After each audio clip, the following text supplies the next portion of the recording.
Oke, bismillahirrahmanirrahim. Assalamualaikum warahmatullahi wabarakatuh. Jadi kita mulai kuliah kita kembali. Pertemuan sebelumnya kita sudah membahas tentang bagaimana jenis-jenis struktur. Nah, untuk hari ini kita akan membahas tentang jenis struktur geologi yang berupa struktur sekunder, ya. Jadi struktur sekunder adalah struktur yang terbentuk akibat gaya atau force, ya. Jadi gaya atau force. Nah, di sini force juga bisa dikatakan sebagai stress, ya. Setelah proses pembentukan batuan tersebut, baik itu batuan beku, batuan sedimen maupun batuan metamorf. Nah, istilah-istilah ini Anda bisa temukan di beberapa literatur untuk mata kuliah geologi struktur. Jadi kalau misalkan ada istilah fracture, maka itu adalah rekahan. Join adalah kekar, shear fracture akan gerus, slacking side adalah poros garis, vein, gas fracture dan urat merupakan rekahan yang terisi mineral, dan yang terakhir adalah sesar.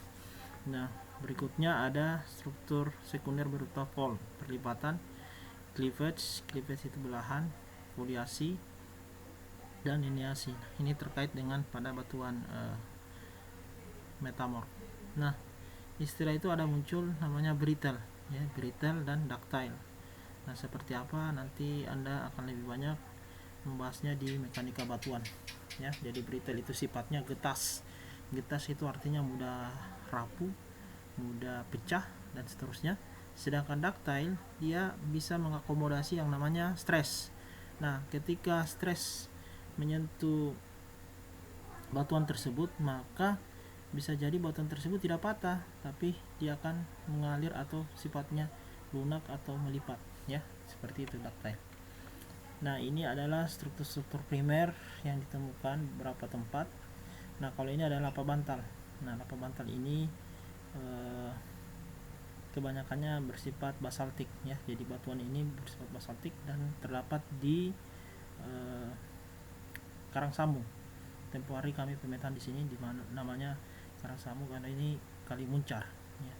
Nah, berikutnya ini kekar kolom, ya. Kekar kolom biasanya kekar kolom itu terbentuk akibat pemanasan atau suhu. Nah, ini adalah struktur laminasi dari batuan sedimen, ya. Nah, kalau ini konvolut biasanya ini ripple mark dan seterusnya itu bagian juga dari struktur sedimen. Nah, ini adalah contoh dari gambar rekahan. Kalau kita lihat rekan-rekannya, ya.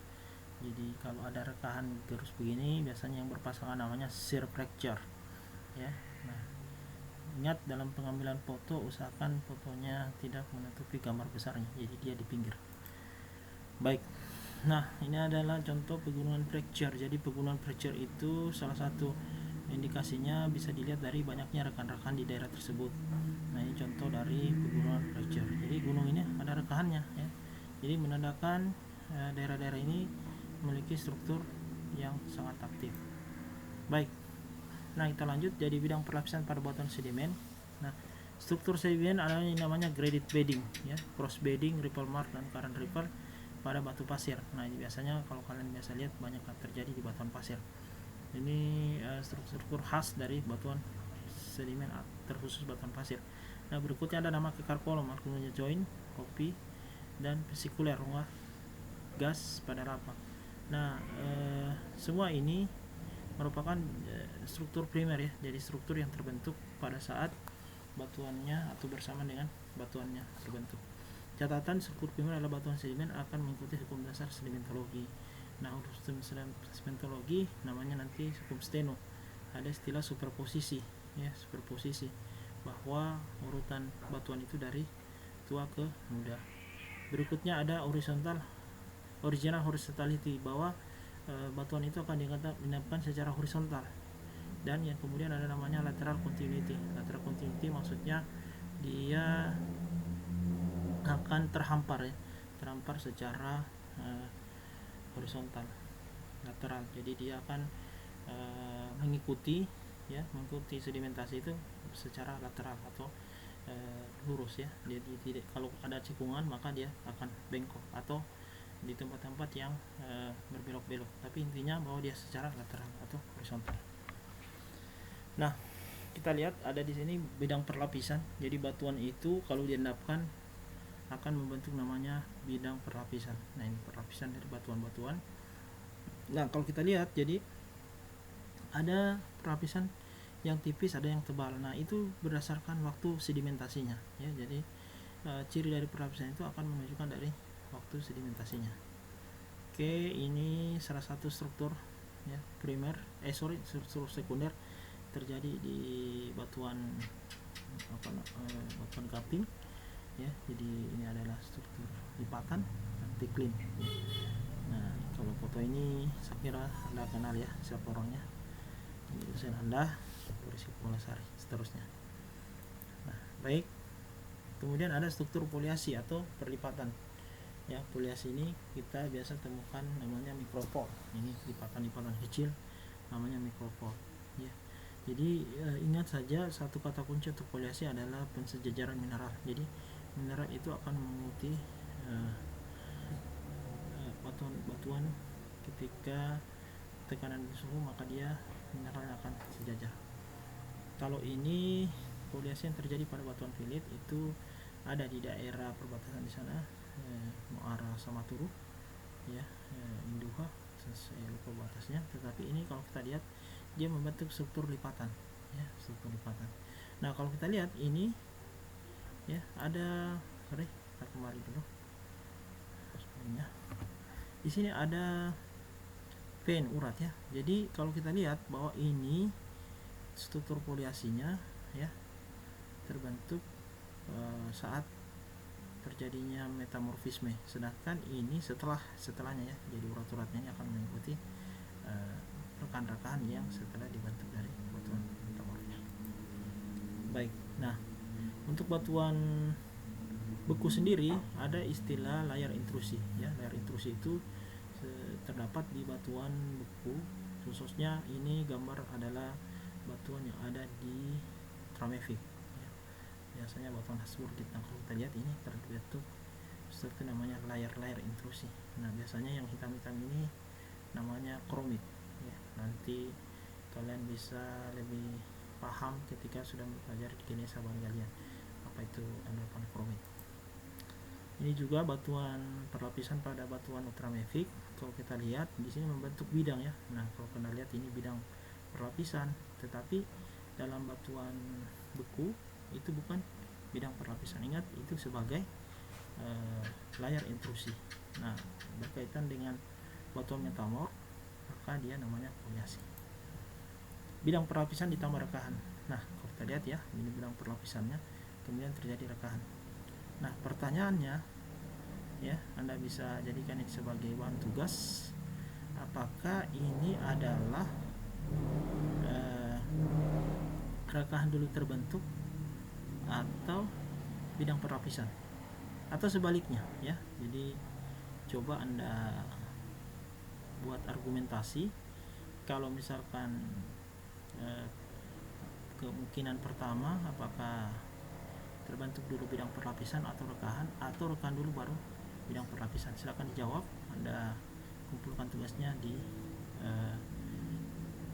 sekretaris kelas. Oke, ini bidang perlapisan struktur sedimen clinoform. Jadi clino itu berasal dari kata udara ya, dibentuk oleh udara. Nah, sedimentasinya berdasarkan angin ya, clino atau udara. Nah, biasanya di daerah pantai. Kalau kita lihat ya, ini bisa juga kalau kan Anda masih lihat ya, berarti ini namanya bersudut ya, kan conformity. Tapi kalau dia beda jenis ya, beda jenis batuan. Tapi kalau dia ini satu, biasanya akibat tadi hempasan dari, bisa jadi angin ya, atau yang di bawah ini mungkin hempasan dari ombak di laut.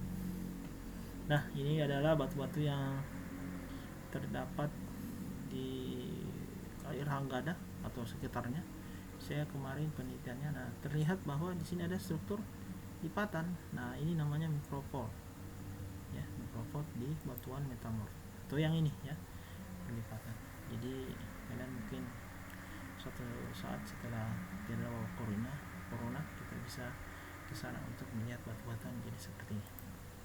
Ini juga ya, kalau Anda lihat bagaimana terjadi bidang perlapisan. Nah, ingat, kalau misalkan Anda tidak punya skala untuk memoto, atau memotret batuan ya, bisa Anda pakai jari telunjuk, bisa juga menggunakan tangan atau hand specimen.